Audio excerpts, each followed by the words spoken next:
Here's a different kind of variation. The breaking point for a pole varies inversely to its length. If 92 pounds are required to break a 4-foot pole, how many pounds are needed to break a 15-foot pole? Would it require more weight since it's a longer pole? Think about that. A longer pole, now this is assuming the pole has the same diameter. If it's round, it has the same diameter. A longer pole is going to be weaker, isn't it, in the middle? It would break easier because you have more leverage with which to break it. So this, and you can think about this in terms of pencils. You know how easy it is to break a new pencil. Just snap it in half, very easy. Have you ever tried breaking a pencil this big? Okay, it's a lot harder. A lot harder to do that. You really have to work hard to break that. The shorter pencil is difficult to break. Long pencil is very easy. And so that's that inverse relationship. Longer means it takes less weight or less force to break it. Shorter means it takes more force or more weight to break it. And so there, when one increases, the other quantity decreases. That's an inverse relationship.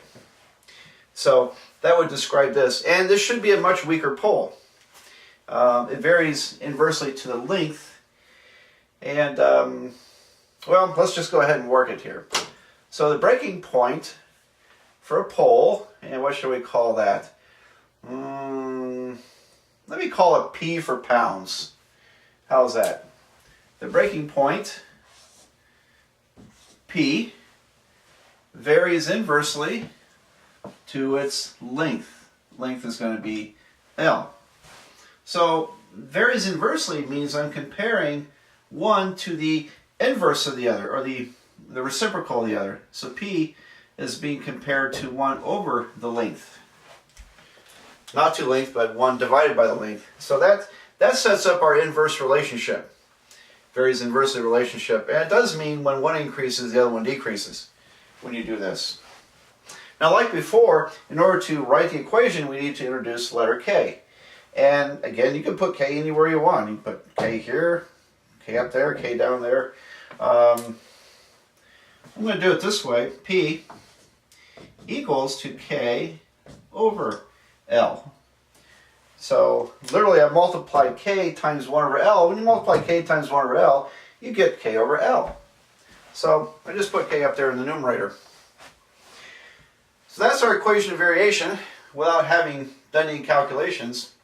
Now the 4-foot pole requires 92 pounds. So if I substitute 92 for P, I've got 92 equals to K over 4 pounds. So here to solve for K, I need to multiply by 4.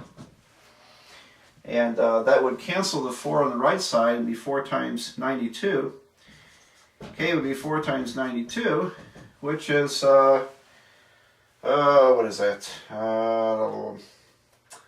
268, I think. No, 368. Yeah, 368.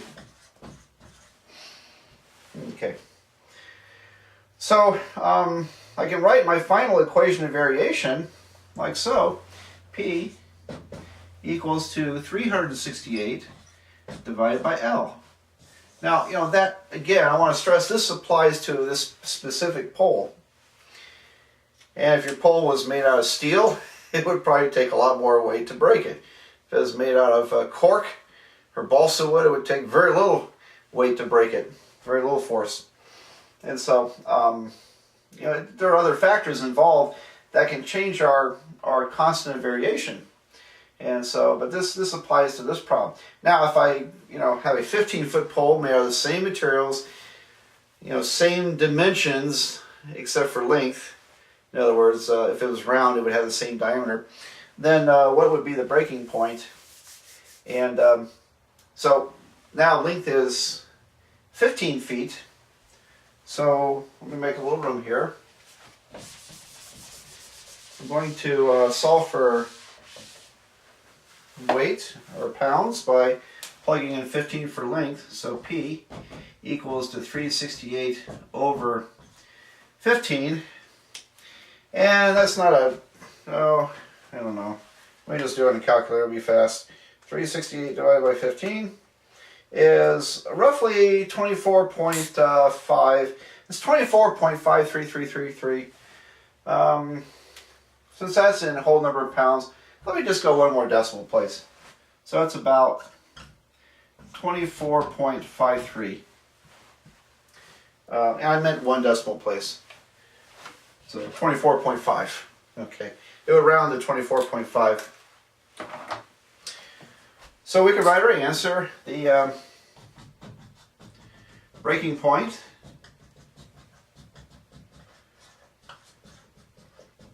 is about